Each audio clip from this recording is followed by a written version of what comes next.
Quiero que abra su Biblia en Josué capítulo 5. Vamos a continuar con la palabra que hemos estado compartiendo con ustedes al final del año, principio del 2026, y ya hoy es 1 de febrero, increíble, ¿verdad? Pero ya hoy es primero, o el primer día del mes de febrero, día de los enamorados. ¿Cuántos están enamorados de Jesús todavía? Bueno, ahora sí los oí a todos. Okay. Vamos a ver el capítulo 5, versículo 10 al verso 12.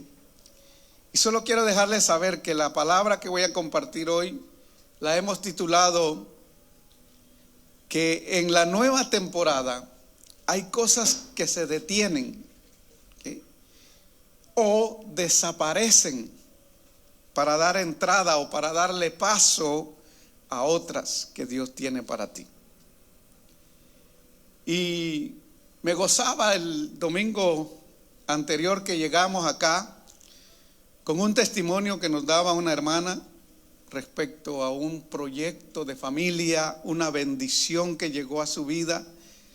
Y me decía ella que ella había creído la palabra que el Señor nos está dando a compartir, y que ella había creído que ella y su familia, sus hijos, habían entrado a esa nueva temporada.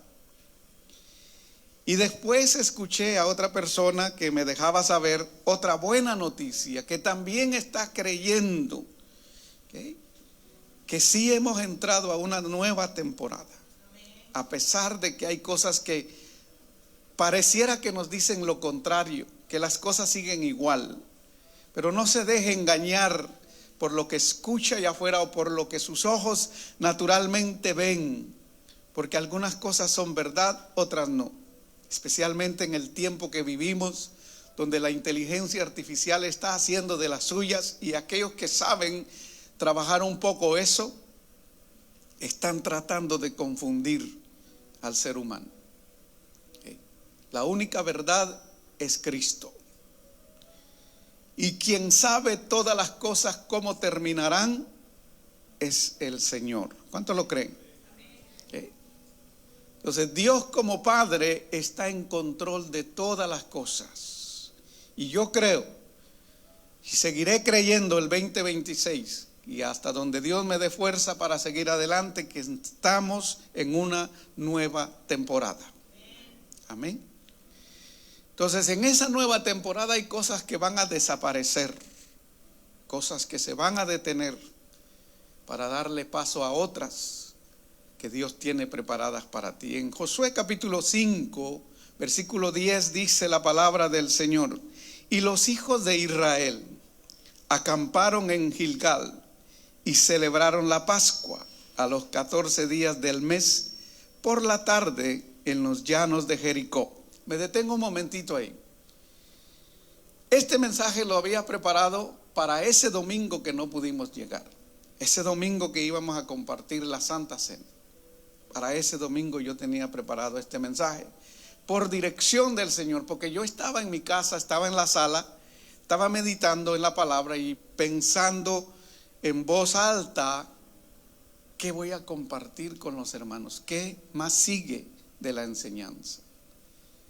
Y el Señor me llevaba a este pasaje y decía: wow, nosotros estamos entrando al principio del año, y creo que Dios me está dejando saber que es un momento apropiado para tomar la Santa Cena. Y por eso le dije al hermano Carlos y a la hermana Marta que prepararan lo de la Santa Cena. Pero Dios tiene sus propios planes, ¿okay? Entonces yo continúo con el mensaje y dice que los hijos de Israel, ¿verdad?, acamparon en Gilgal y celebraron la Pascua a los 14 días del mes por la tarde en los llanos de Jericó. Al otro día, dice, de la Pascua comieron el fruto de la tierra, ¿okay?, los panes sin levadura, y en el mismo día espigas nuevas tostadas. Y el maná cesó el día siguiente, desde que comenzaron a comer del fruto de la tierra. Y los hijos de Israel nunca más tuvieron maná, sino que comieron de los frutos de la tierra de Canaán aquel año. ¿Okay? todo eso me puso a pensar, a meditar. Y entonces empezamos a, ¿me escuchan? Empezamos a orar y a pedirle al Señor qué quería decirnos, qué quería que extrajera de la Escritura para compartir con ustedes. Y en este capítulo, usted al leer esos versículos, nosotros vemos que los hijos de Israel, ¿verdad?, llegan a Gilgal, acampan, celebran la Pascua. ¿Okay? Pero que al siguiente día, dice la Escritura, de que comieron los frutos de la tierra, los panes sin levadura y las espigas nuevas tostadas, dice la palabra que cesó ¿qué? El maná. Al día siguiente cesó el maná. De ahí nace el título de la enseñanza. Hay cosas que se detienen y hay cosas que desaparecen cuando tú entras a tu nueva temporada. ¿Okay? Dice que nunca más tuvieron maná, sino que comieron, todo ese año comieron de los frutos de la tierra de Canaán. Esto es muy interesante, ya que nos deja saber que en la nueva temporada o en la entrada a tu nueva temporada, eso va a suceder. Cosas se van a detener, cosas van a desaparecer, pero hay otras que van a empezar a producir para ti. ¿Cuántos lo creen? ¿Eh?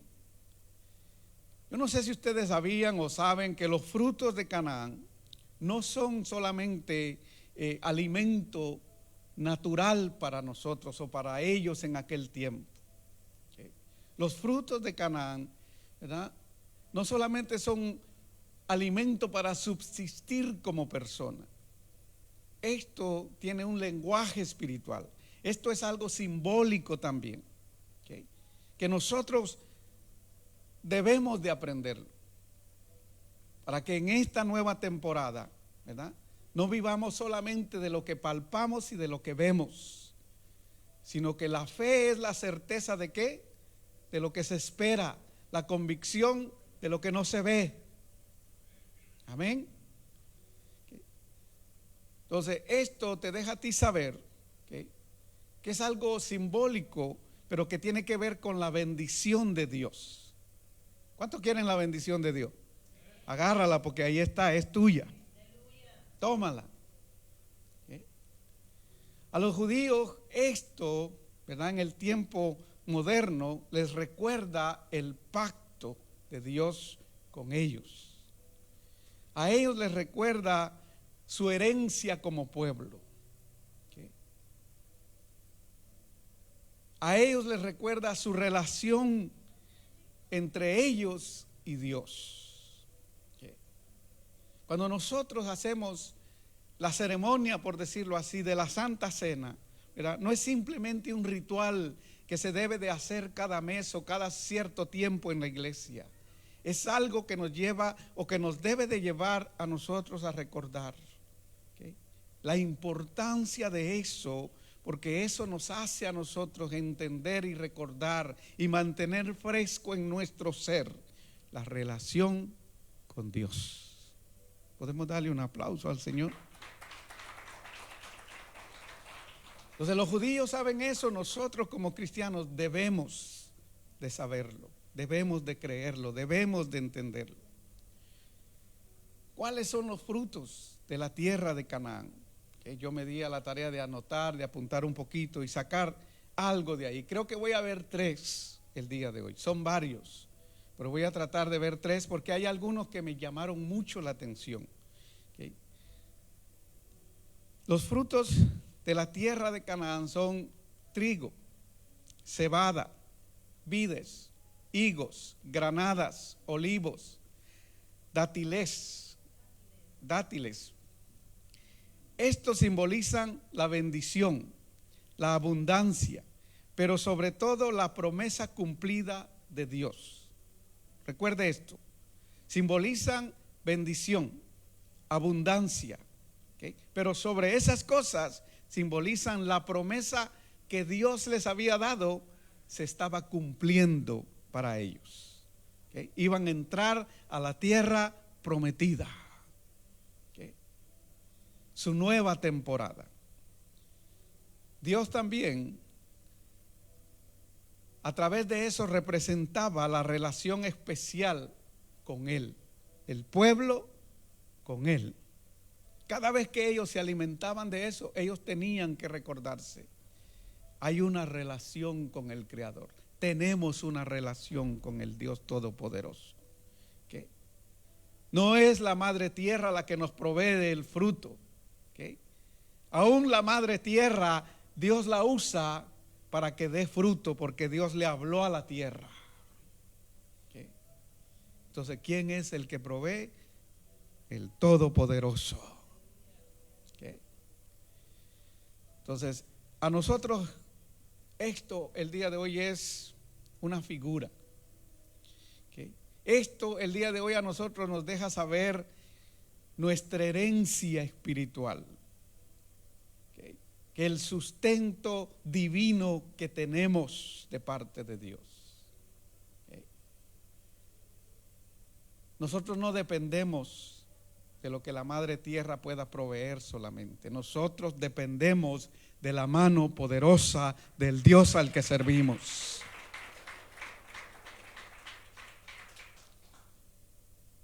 Cuando ellos tomaban la Pascua o celebraban la Pascua, recordaban, ¿okay?, la victoria que Dios les había dado. Nosotros recordamos la victoria que Dios nos ha dado. ¿A través de quién? A través de Jesucristo. ¿Cuántos lo creen? Amén. Y podemos y debemos de celebrar nuestra herencia o nuestra entrada a ser un pueblo con herencia el día de hoy. Hoy tenemos herencia en los cielos. Antes no teníamos promesa, hoy tenemos una promesa. Hoy tenemos algo que nos está esperando, que Dios declaró que nos iba a dar a todos aquellos que creían en Cristo Jesús como Señor y Salvador de sus almas. Amén. Podemos darle un aplauso al Señor. Anótelo ahí, Romanos capítulo 8, versículo 17. Usted puede ir y ver. Somos herederos en Cristo Jesús. Entonces, si nosotros vemos estos frutos simplemente como lo que son frutos, no vamos a encontrar mucha riqueza en ellos. ¿Okay? Tal vez nutrientes para nuestro cuerpo, pero si nosotros los vemos como lo que Dios quiere que nosotros entendamos, como una simbología espiritual, nosotros vamos a descubrir la riqueza espiritual que hay ahí. ¿Okay? Si nosotros celebramos la Santa Cena simplemente porque es un ritual de la iglesia evangélica, porque es un ritual que se debe de hacer cada cierto tiempo, no vamos a descubrir ni vamos a nutrirnos, ¿okay?, de la herencia espiritual que hay en eso, en esa celebración. ¿Okay? Este año, si nosotros nos proponemos a poder nutrirnos de esa herencia espiritual, cada vez que celebremos la Santa Cena, vamos a tener que poner nuestro corazón, nuestra fe, nuestra esperanza, nuestra dedicación a lo que se haga. ¿Okay? Me gusta lo que hacen los hermanos, ponen la mesa, la adornan, la decoran, muy hermoso se ve. Dan ganas de comerse esos panes y esas uvas que traen los hermanos y todo ahí. ¿Okay? Pero mire, que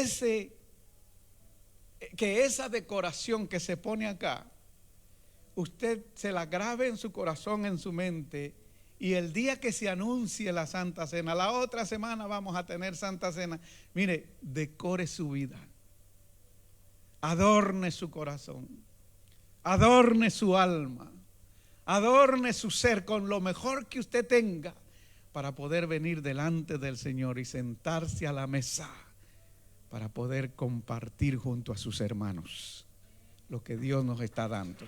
Denle el aplauso al Señor en esta mañana. Si lo vemos como simbología, hablaríamos de la fruta granada. ¿Qué simboliza? Y tal vez al principio cuesta entenderlo, porque cuando se habla de este punto a la gente no le gusta. Este es uno de los puntos de debate que hay aún en las redes sociales el día de hoy. ¿Qué simboliza la granada? Simboliza abundancia y prosperidad. Cuando usted habla de prosperidad, ya vienen los de la prosperidad. Y el enemigo se goza porque dice, porque que se critiquen entre ellos, porque entonces no entienden la riqueza que tienen. Y seguirán como mendigos espirituales buscando a un Dios que no conocen.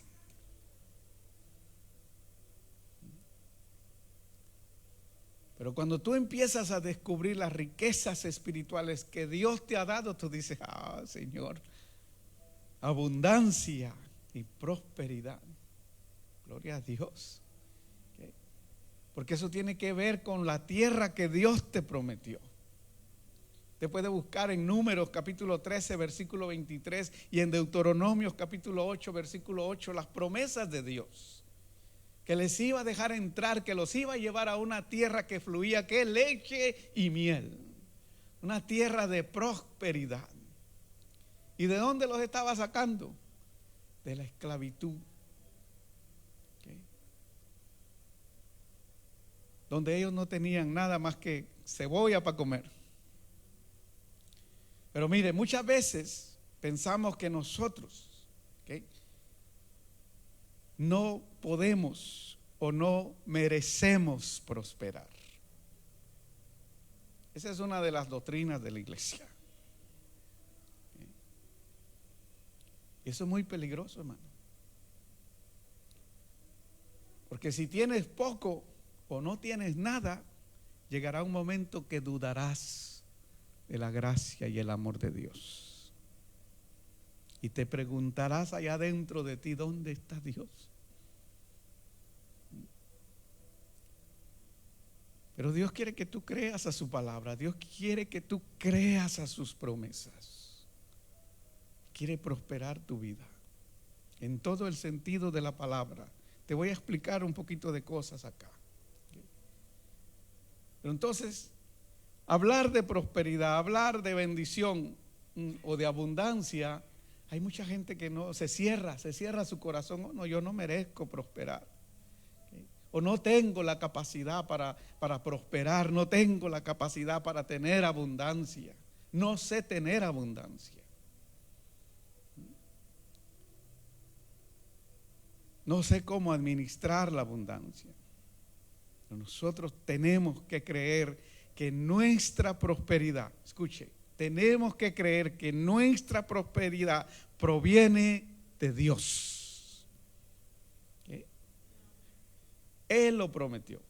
No lo promete el pastor, no lo promete el presidente de una nación, lo prometió Dios. Dios te hará prosperar. ¿Recuerda que le dijeron a Josué? Que si la palabra no se apartaba de su boca, si meditaba en ella, si la llevaba en su corazón, si honraba esa palabra, todo le iba a salir bien, todo. Harás prosperar tu camino. Iglesia, este es el momento, este es el tiempo. Aunque las cosas están feas, están horribles, hay cosas que están pasando, que nos están llevando a un final de los tiempos. Pero aún en el final de los tiempos, Dios quiere que su iglesia manifieste lo que Él le prometió a su iglesia. Dele fuerte el aplauso al Señor en esta mañana. Entonces tenemos que creer que nuestra prosperidad proviene de Dios. Él lo prometió. Cuando los hebreos se alimentaban de este fruto, ellos, ese fruto a ellos les daba a entender que la verdadera prosperidad, anote esto, la verdadera prosperidad comienza por dentro. Cuando te empiezas a alimentar de la riqueza espiritual que tiene la palabra de Dios, empiezas a prosperar internamente. Internamente. Entiéndame esto. La mayoría de veces nos alimentamos solo de lo que la madre tierra da. Y muchas veces las cosas están contaminadas que nos hacen daño. De ahí provienen muchas enfermedades, infecciones y todo lo que la ciencia descubre muchas veces. Porque el ser humano ha puesto tanto su confianza en las cosas que produce el mar, la tierra y los animales y todo, pero nos hemos olvidado de las promesas divinas de Dios. Las promesas divinas de Dios es que si tú no te apartas de su palabra, si meditas en ella, si hablas de su palabra, si tomas en cuenta su palabra, todo. Si me pueden anotar ahí, si se puede escribir, por favor, la palabra todo. Todo te saldrá bien. Aún tus análisis médicos, todo te saldrá bien. ¿Okay? Tu médico te va a preguntar, ¿y qué comió, hermano? Palabra de Dios. Te van a decir, you're crazy, guys. You're a crazy man. Palabra de Dios, sí, palabra de Dios. Y sus promesas dicen que si yo hago eso, todo me saldrá bien. ¿Sí? Tenías alta presión y de repente, ¿qué fue? Colesterol alto y de repente, los niveles apropiados. Todo te saldrá bien. ¿Te ve que hay riqueza en la Biblia? Ayer, antier, teníamos un debate con unos teólogos ahí que estábamos hablando de religión y de escritura y todo. Es bonito hablar de eso. Todo te saldrá bien. Pero tenemos que creer que nuestra prosperidad proviene de Dios. Fue Él el que lo prometió, no fue el hombre, fue Dios. Pero recuérdese, la verdadera prosperidad empieza por dentro de ti. La verdadera prosperidad no empieza por tener dinero. Y ese es el error de mucha gente. Ese es el error que se comete cuando se habla de la prosperidad. Que se piensa, se centra uno en la riqueza económica. Le voy a decir algo. El dinero, en el momento en que le dieron la promesa al pueblo de Israel, no existía. El dólar todavía no existía. Como lo conocemos nosotros hoy, no existía. ¿Sí? En ese momento no existía el euro, no existía nada de lo que hoy hay. Que la gente cree que al tenerlo en abundancia es rico o es próspero. Eso no existía. ¿Sí? Lo que se usaba en los tiempos antiguos era el oro, la plata, el bronce y otros elementos con los que se podían hacer cambios, ¿okay?, por artículos, pero dinero no. Para los hebreos lo que existía para ellos era la promesa que Dios les había dado de una tierra bendecida. Eso era lo que existía para ellos. Vamos hacia una tierra prometida. ¿Okay? Y creo que es lo que nosotros necesitamos entender primero. Porque después vas a ver abundancia. Yo te lo aseguro que vas a ver abundancia. Y que no se te olvide esta palabra. ¿Okay? Que la verdadera prosperidad empieza por dentro, no por fuera. ¿Okay? Escúchame bien. Si sabes o si aprendemos a administrar la riqueza que Dios nos da adentro, vamos a poder aprender a administrar la riqueza que Dios nos dé afuera. Por ahí hay una encuesta, yo no sé hasta dónde es cierto, que la gente que se saca la lotería en menos de 5 años vuelve a estar en quiebra.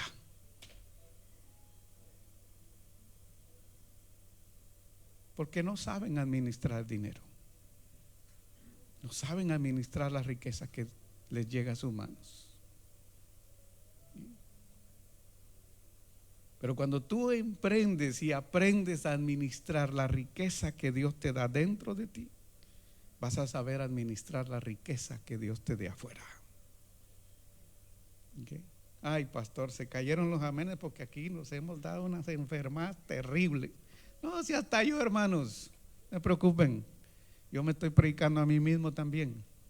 Así que no se preocupe. Aquí estamos todos aprendiendo. ¿Cuántos lo creen? Amén. Esta fruta, la granada, también describe la belleza y la vitalidad de la novia. ¿Quién es la novia del Cordero? ¿Cuántos se consideran que son la novia del Cordero? Todavía estamos dudando. Ay, ¿será que yo soy la novia? Amén. En Cantar de los Cantares, capítulo 4, versículo 3. Si quiere lo buscamos y lo leemos. Creo que lo dejé por aquí. Sí, apartado. Capítulo 4, versículo 3. Dice, tus labios como hilo de granada y tu habla hermosa. Tus mejillas como cachos de granada detrás de tu velo. Esta fruta describía la belleza, la vitalidad de la novia. Dice que sus labios como hilos de granada.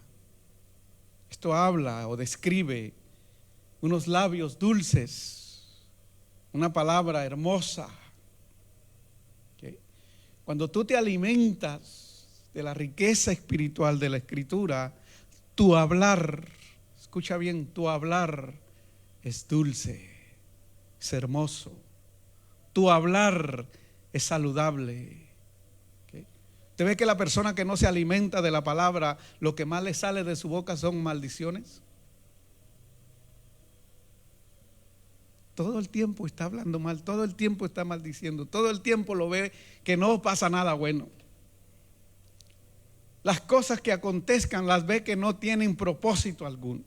Y la Biblia dice, todas las cosas obran para bien, para aquellos que amamos al Señor. ¿Okay? Imagínense cuando uno entiende esta riqueza espiritual, que no va a salir de los labios de uno en dirección a su Rey, a su Señor. ¿Okay? Que le endulce el oído al Dios al que servimos. Dicen por ahí, yo no sé hasta dónde es cierto, que las mujeres se endulzan y se suaviza su corazón cuando tú les hablas. El hombre por lo que mira, pero las mujeres por lo que escuchan. Pero acá como que se hace algo inverso. Acá la novia es la que habla al novio y le endulza su corazón.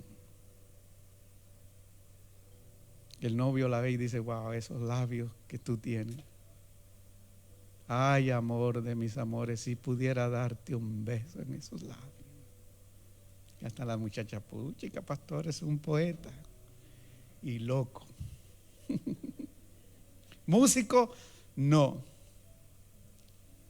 Y no voy a martillar algo porque no quiero que se enojen los hermanos. Ahora, ¿qué simboliza el trigo? El trigo simboliza dos cosas por lo menos. La primera simboliza a los hijos del reino. ¿Okay? Nosotros somos parte de esa familia. Nosotros debemos considerarnos como parte de los hijos del Rey, porque somos parte del reino de los cielos. ¿Okay? Y como parte del reino de los cielos tenemos, gracias a la misericordia y al favor de Dios, tenemos herencia. Somos herederos en Cristo Jesús. Dice que Él se hizo pobre, ¿para qué? ¿Para que nosotros vivamos en pobreza? No, para que nosotros tengamos abundancia, para que nosotros tengamos lo necesario. ¿Cierto o no? Ya. Mire, y en los tiempos que estamos viviendo, esta palabra nos hace falta. Porque esta palabra va a crear en nosotros, va a producir en nosotros confianza, fe, esperanza.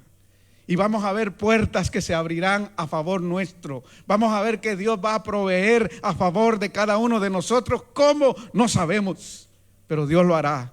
Él lo ha prometido y yo lo creo. Yo no sé usted, pero yo lo creo. Somos parte de los hijos del reino de los cielos. Mateo capítulo 13, versículo 24 al 30, usted va a encontrar la parábola del trigo y la cizaña. ¿Okay? Ahí dice que el padre salió a sembrar, ¿verdad? Y había buena semilla. ¿Okay? Y luego crece la cizaña. ¿Y cómo pasó eso? Bueno, un enemigo vino y echó ahí cizaña y creció. Entonces es el tiempo en que hay que separarlo. En los tiempos que vivimos, yo creo que estamos viviendo esos tiempos donde el trigo y la cizaña tienen que separarse. Tiene que saberse cuál es el trigo y cuál es la cizaña, porque nos parecemos, hermano. Eso es lo más gacho que puede haber, es lo más triste que nos puede pasar. Nos parecemos a la cizaña, o la cizaña se parece a nosotros. Y cuando la gente nos ve, no encuentra diferencia.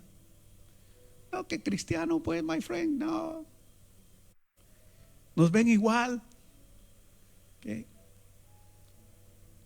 No, que el Dios Todopoderoso les puede suplir, pues, y nos ven en quiebra.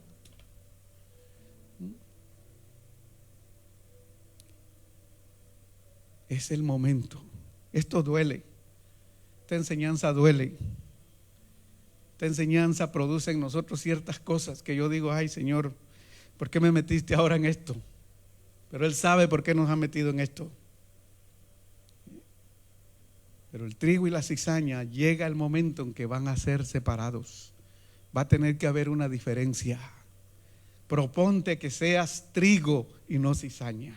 Dile a la persona que está a tu lado, proponte que seas trigo y no cizaña.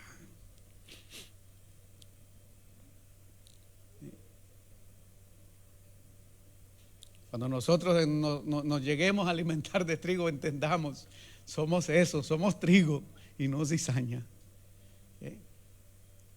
El trigo también simbolizaba la muerte y resurrección de Cristo. Probablemente los hebreos en ese momento ellos no veían eso. Pero ya el Padre estaba profetizando a través de eso, que un día iba a haber alguien que iba a morir como cae el trigo a tierra y muere. Y ese alguien se llama Jesús. Dígalo, Él se llama Jesús. Háblalo, decláralo con tu palabra, decláralo con tus labios. Haz temblar y retumbar el infierno.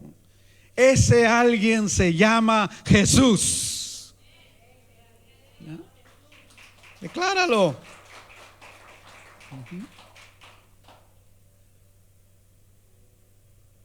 El día que murió Jesús,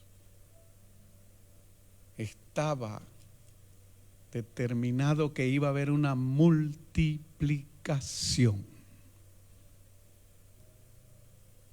Que el momento que resucita y establece la iglesia, acuérdese, había empezado a trabajar con 12 personas. ¿Se recuerda el número 12 que veníamos hablando los otros días? Que era muy interesante en las instrucciones que había en el libro de Josué, que aparece el número 12. ¿Okay? Y por allá Jesús años después escoge 12 hombres y los prepara y los capacita. Uno de ellos se desvió, porque siempre nos pasa. ¿Okay? Nos dan las cosas buenas y no queremos muchas veces. ¿Okay? Nos gusta irnos por el lugar equivocado. Pero Dios preparó a través de Jesús esos 12 hombres. ¿Okay? Y de esos 12 hombres, mire la multitud de discípulos que hoy somos. Cientos de miles. El trigo simboliza multiplicación. En una de las enseñanzas me acuerdo que les dije, el hombre que sabe, o la persona que sabe realmente, que entiende, que puede manejar la matemática, es la persona que puede prosperar más rápido. Es la persona que puede hacer que las cosas se multipliquen. El único que sabe restar es el diablo. Pero el que sabe multiplicar en abundancia se llama Jesús. Entonces la multiplicación, el trigo simboliza eso, multiplicación. Recordamos su muerte, recordamos su resurrección, pero también recordamos que el día que el trigo, la semilla de trigo cayó a tierra y murió, hubo una multiplicación. En esta iglesia creemos que va a haber, creemos, debemos de creer, debemos de vivir eso. va a haber una multiplicación. ¿Okay? Yo lo creo, hermanos. No sé si me voy a ir enredado con todo eso creyendo y no voy a verla, pero yo creo que hay una multiplicación. Yo creo que podemos ver esa multiplicación. Podemos producir esa multiplicación. ¿Okay? Pero todo está de lo que nos alimentemos. Ay, Señor, somos un pueblo chiquito. Ay, Señor, ¿para qué vamos a crear más problemas y traer más gente? Si con los 20 que tenemos es un problema que tenemos. No atienden, no hacen, no dicen. No, hermanos, creamos que Dios quiere que nos podemos multiplicar. Porque Él es experto en la multiplicación. ¿Okay? ¿Qué simboliza la cebada? Con esto quiero cerrar. La cebada simboliza humildad. La cebada simboliza trabajo y esfuerzo. Los hebreos venían bien contentos. Wow, maná por la mañana. Solo me levanto temprano y lo encontraré. Le puedo echar lechita y saldrá como cornflakes, cereal. Ese es el maná, era como cereal. Y ellos venían caminando ya por buen rato. Madrugaban, recogían y comían. Madrugaban, recogían y comían. Qué rico, ¿ah? No se trabaja, uno no se cansa. La mamá no tenía que cocinar, ya venía cocinado, listo para servir a la mesa y comerlo. ¿Okay? Pero la cebada simbolizaba humildad, pero también trabajo y esfuerzo. Y hay cosas en tu nueva temporada que van a detenerse para darle paso a otras. Hay cosas que van a desaparecer para darle paso a otras en tu vida. Cuando el joven entra a ese cambio de su nueva temporada, se graduó de la universidad, que nice, ahora sí ya le pueden decir Mr. o Miss, porque ya se graduó de la universidad. Sí, pero mi hijo, mi hija, ahora te toca que encontrar un trabajo. Porque papi y mami ya no van a darme. Y si usted de buena onda le dice, y te toca que ayudar con la renta.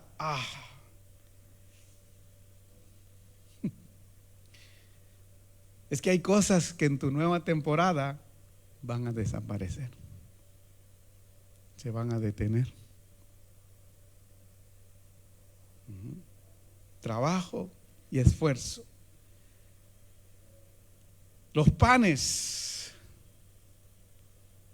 al tener que hacerse con la mano, representaban, escuche esto, la colaboración entre lo humano y lo divino, para poder lograr grandes cosas.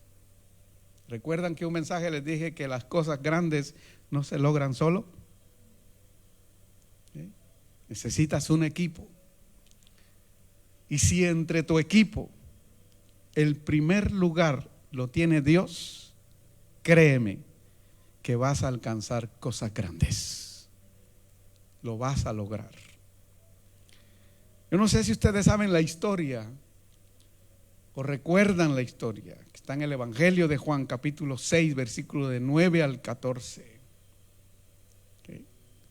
Ahí habla la Biblia que había un momento en que se necesitaba alimentar a una multitud. ¿Okay?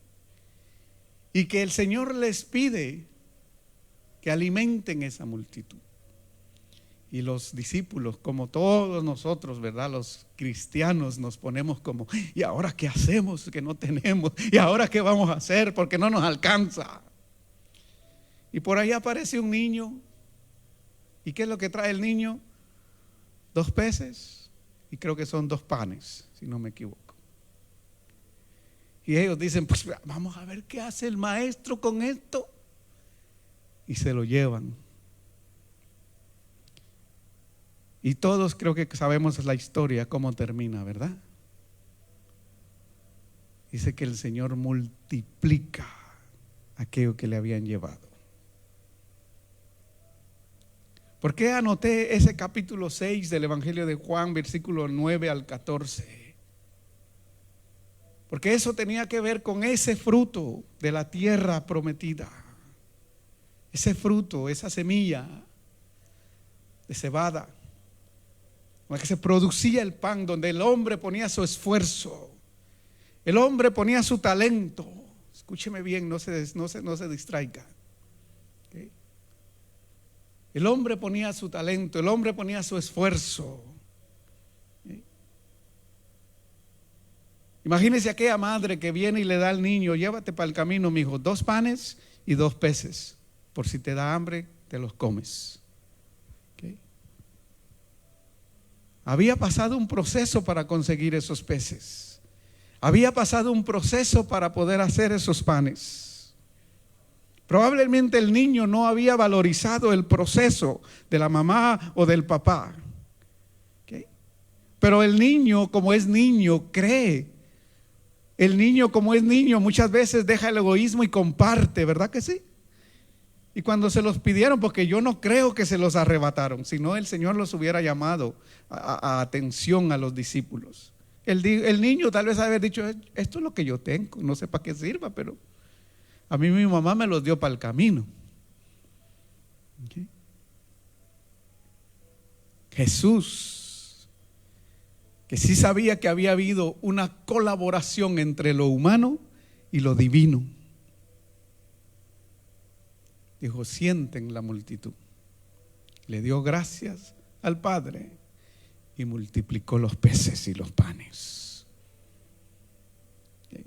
Porque cuando hay una colaboración entre lo humano y lo divino, se alcanzan a hacer cosas grandes.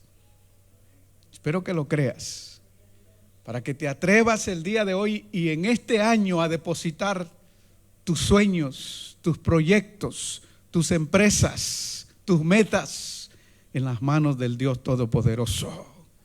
Y que con las instrucciones que Dios te dé, las lleves paso a paso y alcances los proyectos grandes que Dios tiene para ti. Dios tiene cosas grandes para ti, iglesia. Yo no sé si lo crees, pero yo creo que Dios tiene cosas grandes para ti.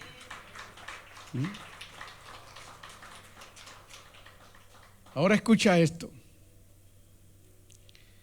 Dios da la semilla, el hombre la siembra, la cuida, la procesa.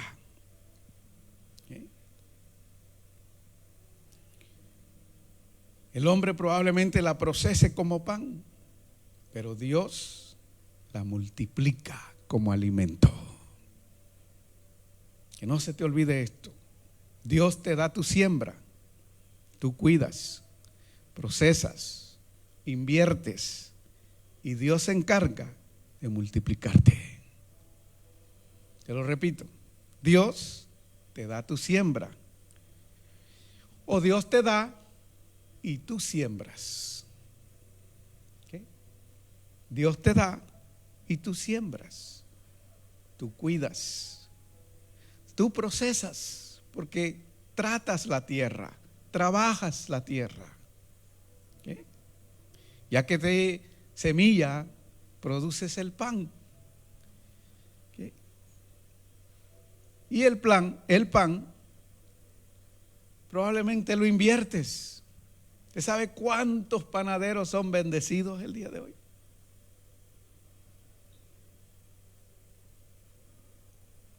Tuvieron un sueño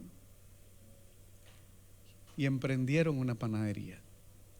Y hoy no tienen una, hoy tienen muchas. ¿Okay? Porque tú inviertes y Dios multiplica. ¿Qué vas a hacer este año con esto? ¿Qué vas a hacer? ¿Te vas a quedar sin hacer nada con lo que Dios ha puesto ya en tu vida? Porque ya Dios te ha puesto una semilla. Dios te ha dado un talento. Algunos les dio 2 y a algunos les dio 4. Tú sabrás cuántos tienes. ¿Qué vas a hacer? ¿Te vas a quedar lamentando este 2026? ¿Okay? Las cosas no están bien. Ahí los amigos vienen detrás de nosotros corriéndonos. ¿O vas a pensar en grande? Todavía hay tiempo. Dios quiere que manifieste su gloria en mi vida. Dios quiere que haga lo que no he hecho en años en esta nueva temporada. Dios quiere que yo lo haga. ¿Okay? Tú tienes la capacidad. Ya Dios te dio la sabiduría y Dios te está dando la instrucción. Si no sabes cómo invertir, aprende. Nadie pierde aprendiendo. Al contrario, ganas conocimiento. Nadie pierde aprendiendo. Ganas conocimiento. Invierte en tu conocimiento. Invierte en ti. Invierte en los tuyos. ¿Okay? Porque vas a ver la gloria de Dios en tu vida. Dale fuerte el aplauso al Señor en esta mañana. Ponte de pie. Hemos llegado al punto número 3. La otra semana, si Dios permite, continuamos. Pero hoy le damos gracias a Dios por su palabra, por su instrucción, por el momento que tomó para instruirnos el día de hoy. Te damos gracias, Padre, en el nombre de Jesús, porque tú has sido bueno con nosotros. Gracias. Que Dios me los bendiga. Cuídense, abríguense bien que está frío.